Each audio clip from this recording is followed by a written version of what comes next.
This right here is chicken fajita mac and cheese. It packs over 60 grams of protein per portion. It's going to set you up for the week. It stores and reheats really well, and I'm going to run you through all of the macros. This is all of the key ingredients we're going to need for today's recipe, and all of the tools and equipment are listed in the description. Let's get cooking. So the first thing we want to get on is a pot of water. We'll take this over to our stovetop and place this over a high heat, and this can come to a slow boil while we prep everything else. We'll first prep the fajita veg, and what we're going to need is one large brown or yellow onion. Just take off both ends, slice it in half, and then peel it.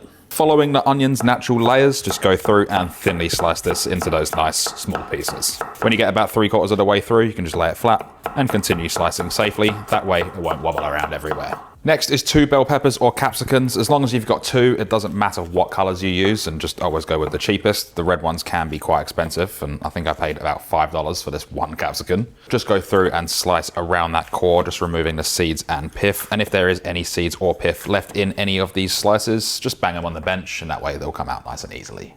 Once cleaned up of any seeds and pith, just go through and thinly slice, doing the same with all of them, and you can dice these as well if you prefer to do so. One thing I do recommend doing with these bell peppers is slicing them nice and thin. That way we can get a quick cook on them and get a nice golden color all over. So with that done, what you're looking for is something that looks like this, and these can be mixed with our onions. Next is 5 cloves of garlic, which can be crushed with a side of a knife. 2 of them are going to be used for our chicken and 3 for the veg, so make sure you spread them out accordingly. And all we need to do is go through and roughly chop or mince them into those nice small pieces. If you prefer to grate it, you can do so on a microplane to create that paste. Just make sure you separate them evenly. So with that done, you're looking at something that looks like this, and what we'll do is just take 2/3 of it on that side and then 1/3 on there. Something like that, doesn't need to be perfect. For our mac and cheese, we're going to need 130 grams or 4.5 ounces of cheddar cheese. You can also use light variants if you prefer to, and just grate these on the larger side of a box grater. You can use store-bought, but it does have an anti-caking agent on it, and that just potentially can clump up the sauce. But it's always better to grate your cheese fresh if you can. Finally, we're going to need 800 grams or 1.7 pounds of boneless and skinless chicken breast. You're more than welcome to use thigh if you prefer. We're going to butterfly them, so slice them in half horizontally and then slice them in half again into 2 even-sized fillets. Once you have that done, all I'm going to do is slice this nice and thin into those thin strips, and the thinner the better. That way we can get a nice golden crust on it, and of course it's going to cook a lot quicker. You are more than welcome to dice these if you prefer. So we'll go through and just repeat that with the remaining chicken, and you're looking for those nice thin pieces like so. With the knife work out of the way and our pasta water is at a boil, we can season it lightly with salt. Doesn't have to be ocean water. Add in 250 grams or 8.8 ounces of macaroni or shells, and give this a stir, cooking it for 2 minutes less than the packet instructions, then drain and reserve some of the pasta water. Now we'll start with the vegetables, so place a large pan over a high heat and get the pan nice and hot. Use spray oil or a tablespoon of any neutral oil, and we can add in all of the vegetables, which is the onion and the 2 bell peppers. Season with a little bit of salt, a touch of cracked black pepper, or you can use ground white if you prefer to, 10 cracks worth. And once that's in, we're going to fry this off for about 6 to 7 minutes. Mix that seasoning through there and get this nice and golden and of course softened. And just go through and make sure none of the onion is stuck together. That way we can get that even color all over. Now after about 6 minutes, this smells and looks fantastic. We've got a really nice color all over. Just make sure you give it a nice mix through. What we're going to do at this stage is add in the 3 cloves of minced or diced, crushed or pasted garlic, 2 teaspoons of smoked paprika, 1.5 teaspoons of dried oregano, 1 teaspoon of ground cumin, 1 teaspoon of garlic powder, add in a touch more salt, and then just mix this around, and we're going to cook this for about 1 minute. Let those spices get nice and fragrant as well as that fresh garlic, and just make sure nothing burns, so keep the pan moving around regularly. Now after a couple of minutes, you have this beautiful veg mix. Everything's soft, those spices have toasted, it's nice and fragrant. What we're going to do is remove this from the pan and place it into a bowl. With that same pan, this can be placed back over a high heat. So same again, add in 1 tablespoon of any neutral oil or a little bit of spray oil. When the pan's nice and hot, I'm going to add in half of the chicken. I'm just going to do this in batches to avoid overcrowding the pan. We want to get that nice color all over instead of it steaming. Add in a touch of salt and then just spread it out so it's not sitting on top of one another or all stuck together. We're going to cook this for about 2 to 3 minutes or until no longer pink in the center and it's nicely cooked through. It only needs a short amount of time because it is so thin. If you have cut it thicker, will take roughly about 4 to 5 minutes. It's also going to pick up all of that flavor that the onions and bell peppers left behind, so just even more flavor. After about 3 minutes, the chicken's nice and golden. It's picked up all of the flavor left behind from the onions and bell peppers. We can remove this from the pan and then repeat with the remaining batch. And there's no need to add any extra oil. Most of it should be left in the pan. Once the second batch is just about cooked through, add in the other batch of chicken.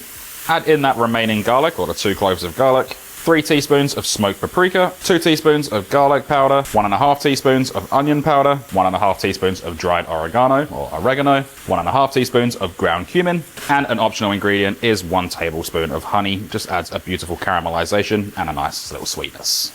Mix that all together, make sure everything is evenly combined, make sure that honey hasn't clumped up. This is going to produce the most incredible flavor. It's nice and fragrant, it's nice and fresh, and we only need to cook this for about a minute just to get those fragrances blooming. Once that's done, turn it off the heat, and we can add in 2/3 of that vegetable mix, and then mix this all together. Remember, this is off the heat, so we're not producing any more heat. Once you're happy with that, this can then be removed from the pan. All right, so with all of that out of the way, we're gonna place that pan back over a low heat just one last time. This time add in 1.5 cups of full milk or light milk, 150 grams or 5.3 ounces of light cream cheese. Just remember, keep this over a low heat, otherwise things will split and go lumpy. And I'm also adding in 1 tablespoon or 14 grams of unsalted butter, just for that little bit of richness. What we need to do is just gently mix this around, let it pick up the flavor left behind from everything that we've cooked before it, let the butter melt, and of course, break up that cream cheese. We only need to cook this for about a minute. It's mainly just to get everything nice and smooth. If you like to keep everything separate and you don't want the flavor of the vegetables and the chicken into this sauce, you're more than welcome to do it in a clean pan, but it just saves dishes doing this way and it enhances the flavor, so it's a no-brainer. Okay, so with that done, what we have now is a nice smooth sauce. It's starting to thicken up from that cream cheese, and it's all, of course, mixed through thoroughly. We can add in the cheddar cheese that we grated at the beginning, and gently mix this around, allowing it to melt. We're also going to double check it for seasoning at this point, so just give it a taste and adjust with salt and pepper. You can also add a little bit of acidity here as well, but don't risk adding too much because you will potentially split it, and that's not really what we want. Needs a touch of salt, a little bit of cracked black pepper, 10 cracks worth, and at this point we'll add in our drained and cooked macaroni. And an optional step is just to add that remaining vegetables in. You can add the whole lot to the chicken. That choice is all yours. All we need to do now is just gently fold everything together. Make sure you keep this over a low heat. You can actually turn this off the heat at this point if you wanted to. Mainly all we're focusing on is just making sure all of those flavors have become friends. Now we do still have that pasta water at our disposal, so what we can do is just go through and make sure this is saucy enough, but it's not drowning. And of course we don't want it to be too dry either, so just go to a consistency that you like. All we're looking for is something that looks like this. Now this can be served across 5 750 milliliter meal prep containers. I'm placing the chicken fajitas on one side of the container. Of course, you can mix everything together or layer it on top. That choice is all yours. And cooked weights will always vary. I always say just to make sure you weigh it out yourself and then divide evenly. Now with the mac and cheese, this can go on the opposite side. And again, just divide everything evenly by 5. This may seem like a strange combination. You've got Italian mixed with Mexican, but trust me, it goes absolutely perfectly together. Once you have them all portioned out, we're left with 5 portions of this high protein chicken fajita mac and cheese. It looks and smells incredible, and this is the macros right here for a single portion. Let it cool down for about 15 to 20 minutes, and then we can start placing on the lids. This will go in the fridge for up to 4 days, and you can also freeze it for up to 3 months. Just bring it out of the freezer, let it defrost in the fridge overnight, and the best way to reheat it is a microwave. However, you can do it in a pan with a touch of stock or water to rehydrate. As always, there's one thing left to do, and that is we can then dig in. It's 2 dishes that you think wouldn't go together, but they absolutely do. That is delicious, and I cannot wait for you to try it.